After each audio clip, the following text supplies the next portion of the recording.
Bon, on s'attaque à la partie 3, la partie la plus compliquée. Ça va le faire. Mais oui, ça va le faire. Allez, on se concentre un peu, on prend un peu d'eau, un peu de café. C'est parti.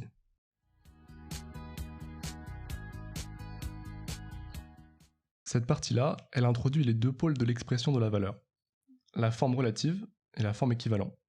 Pour les comprendre, on va s'appuyer sur la formule que donne Marx dans le livre, à savoir x marchandise A est égal à y marchandise B. Ça c'est pour la forme mathématique, ça peut aussi se lire x marchandise A vaut y marchandise B. Ici, x et y, vous comprenez bien que c'est les quantités de marchandises, donc ça peut être 3 tonnes, 8 grammes, 2 litres. Et A et B, c'est la nature des marchandises, par exemple, je sais pas, des céréales, du lin, j'en sais rien, des cartes Pokémon, ce que vous voulez. La première marchandise joue un rôle actif, la seconde un rôle passif.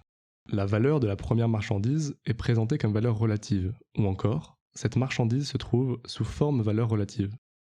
La seconde marchandise fonctionne comme équivalent, ou encore, elle se trouve sous forme équivalent. En fait, la marchandise se trouvant à gauche de la formule va toujours jouer le rôle de la forme valeur relative.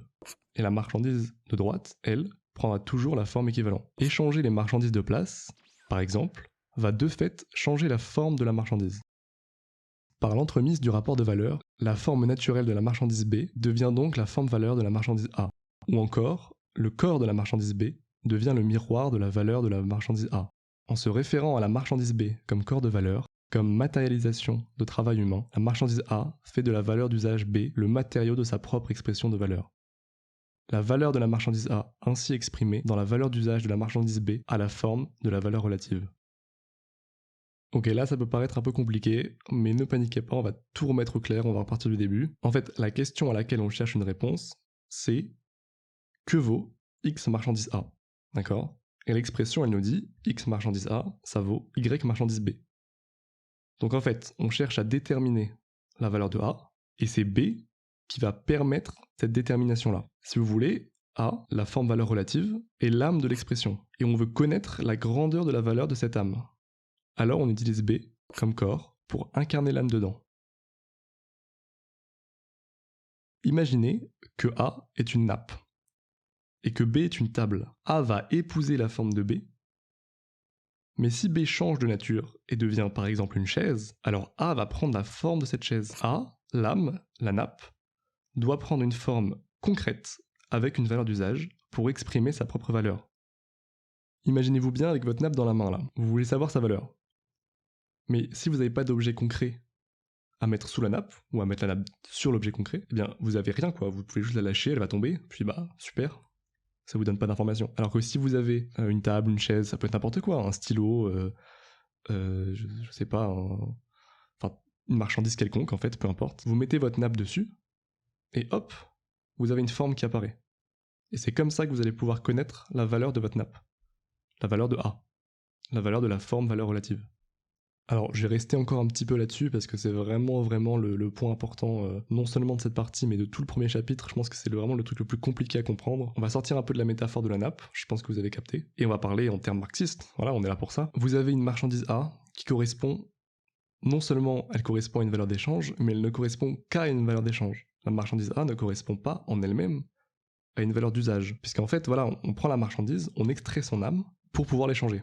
Puisque je rappelle, par rapport aux parties précédentes, que pour pouvoir échanger une marchandise, il faut la mettre sur un pied d'égalité avec les autres, et donc faire abstraction de sa valeur concrète, quoi. C'est-à-dire de ce à quoi elle sert réellement. Donc une fois qu'on a fait cette abstraction-là, d'un côté ça nous arrange parce qu'on va pouvoir l'échanger, mais d'un autre côté ça nous arrange pas parce que on sait pas comment l'échanger, on sait pas contre quoi l'échanger. Et donc pour savoir contre quoi l'échanger, on va incarner là cette âme-là dans une autre marchandise.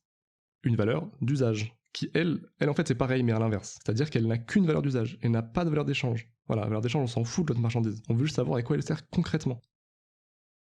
Bon voilà, j'espère que vous avez au moins commencé à comprendre l'idée, mais je vais avancer un peu et ça va peut-être vous aider à comprendre aussi. Donc là maintenant on va s'attarder un peu plus sur la forme équivalent, donc la marchandise B, et Marx il va donner 3 caractéristiques à cette forme. La première caractéristique qu'on remarque quand on observe la forme équivalent est la suivante. De la valeur d'usage devient la forme phénoménale de son contraire, la valeur. Il y a une deuxième caractéristique de la forme équivalent. Le travail concret, il devient la forme phénoménale de son contraire, du travail humain abstrait. Il y a une troisième caractéristique de la forme équivalent. Le travail privé, il devient la forme de son contraire. Il devient travail sous une forme immédiatement sociale. La première caractéristique, c'est celle qu'on a expliquée juste avant. Donc c'est l'idée qu'on utilise la valeur d'usage de B pour déterminer la valeur de A. Que ce soit sous la forme de la confection ou sous celle du tissage, il y a une dépense de force de travail humaine. L'une et l'autre possèdent donc cette qualité générale de travail humain et peuvent en conséquence, dans certains cas, celui par exemple de la production de valeur, n'être pris en considération que sous cet aspect. Tout cela n'est guère mystérieux. En revanche, dans l'expression de valeur de la marchandise, l'affaire est tournée dans l'autre sens, pour exprimer, par exemple, que ce n'est pas sous sa forme concrète de tissage, mais en sa qualité générale de travail humain, que le tissage forme la valeur de la toile, on lui oppose la confection, le travail concret qui produit l'équivalent toile. Et c'est elle qui est considérée comme la forme tangible de la réalisation effective du travail humain abstrait. Le passage précédent, il l'aide à comprendre la seconde caractéristique, qui est assez simple en fait, puisque à partir du moment où A revêt le corps de B, eh bien c'est logique que A prenne aussi le travail concret qu'il y a derrière B. Voilà, il prend la valeur d'usage de B et le travail concret qu'il y a derrière B. Si A devient du pain, A prend le travail de boulanger. Voilà.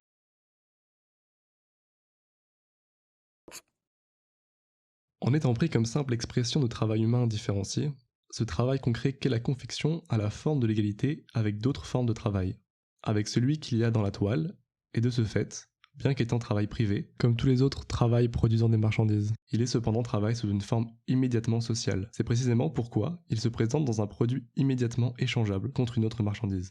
L'incarnation de l'âme de A dans B nécessite de manière évidente la présence de A et B, et donc même si B, qui est un travail privé, sert à exprimer la valeur, il ne peut exprimer cette valeur seulement s'il y a effectivement une valeur à exprimer. On sort alors du cadre de l'usage personnel pour adopter un usage d'échange, un usage social.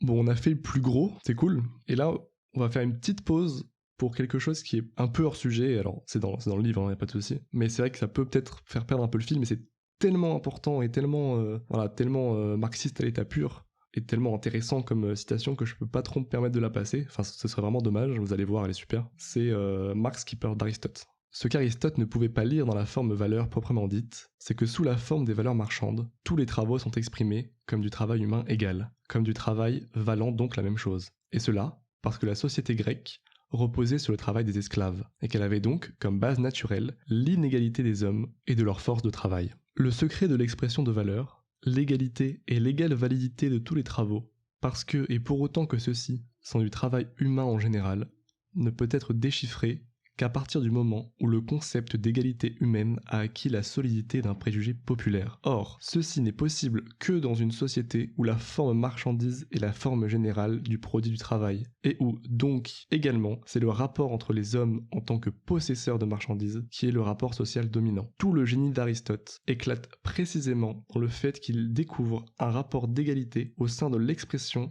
de valeur des marchandises. C'est seulement l'obstacle historique de la société dans laquelle il vivait qui l'empêche de déceler en quoi consiste, en vérité, ce rapport d'égalité. Ce que Marx dit là, c'est une magnifique démonstration de matérialisme historique, c'est que, en gros, la raison pour laquelle Aristote n'a pas réussi à trouver le concept de valeur malgré son génie, quoi. Marx, il le dit bien, il emploie le mot génie, et c'est assez rare en plus pour Marx de faire ça. Donc c'est pas parce qu'il n'a pas les capacités intellectuelles qu'il n'arrive pas à trouver ce concept-là de valeur, c'est parce que dans la société dans laquelle il vit, il y a de l'esclavage.